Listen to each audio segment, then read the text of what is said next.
Hey, welcome back. So in the previous video, we talked about this smallest template function. It's going to return the smallest of two objects that we pass in, or two variables that we pass in. Now in this example, I have the struct entity with some member, some integer member. I construct entity 1 and I initialize that member to 22. Then I construct entity 2 and I initialize that member to 55. Now I want to call that smallest function. Now there are a few ways that you can do this.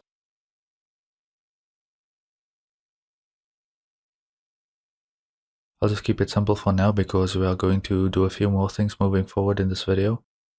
For right now, I'll just do the assignment because this, remember, is going to return an entity.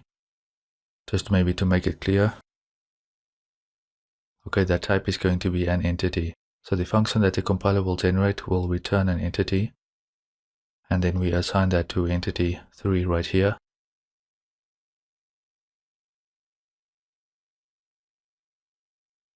Now you might think if you build and run this that this will work fine, but if I control F5 to build and run, we'll actually get an error. So for an exercise, what I'd like you to try and do is to fix this error, so debug the code and try and figure out what is going on. When we come back, I'll show you how to fix this.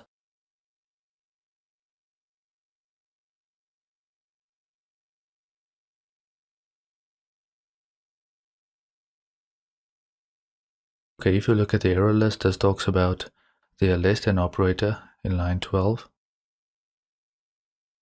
That is right here.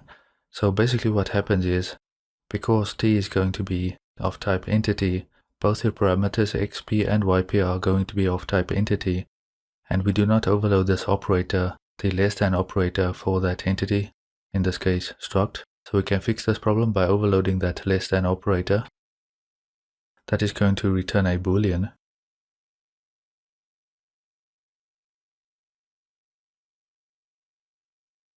This is where our knowledge and operator overloading comes in handy. This is going to return a boolean. We do the operator keyword and we overload the less than operator. So this is implemented as a member function, so we are going to pass in the right hand operand to the less than operator. Okay, we are going to pass that in as a reference to an entity constant because that is going to be an entity. But it's also going to be constant because we are not actually going to make a change to any object here. We are simply going to return a boolean. To make it a bit easier to read, you can write it like this. We can do the this pointer. So in other words, if the member of this particular object is less than the member of the right hand operand, which is also going to be of type entity, then it's going to return true, right?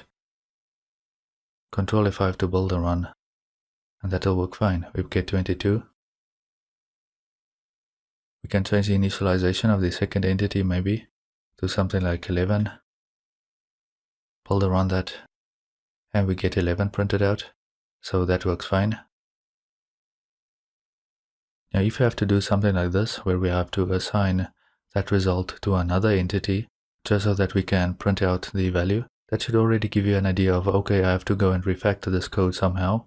Let's say I just want to do console output smallest, and that result, okay, can think for a second what's going to happen. Okay, go and test that, and you'll see we get an error. Similarly, if I create another template function here,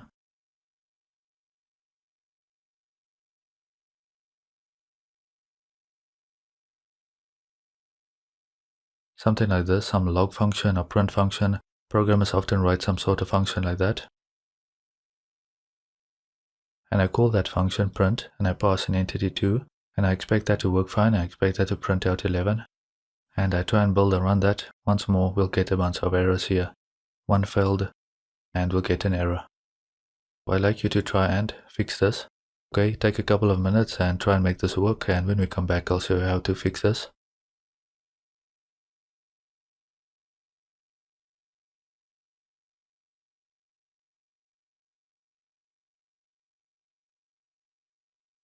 If we go to the error list, we again get that operator, the stream insertion operator. Basically, that hints to us that we do not have that overloaded for the struct entity. What I'll do is, I'll overload the stream insertion operator.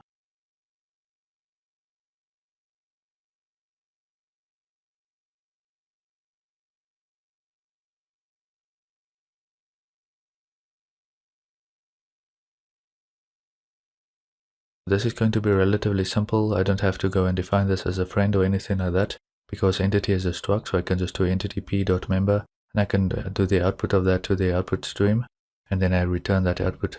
Again, with this operator, the stream insertion operator, we use infix notation, and we want that as stream. So in this case, cout or cin, we want that to be on the left hand side, because that is how we are used to writing. That is why we do this here on the left hand side. And the argument for the entity is actually going to be on the right hand side. Now, since we don't want to modify that, we make that const a reference to an entity constant. That should now work fine. Build the run, it prints out 11 and 11. The first 11 is going to come from that one, and then the second from this. Actually, I'll just print entity 1 for the next example, and then what I can do is I can completely remove this, and I can do cout here instead.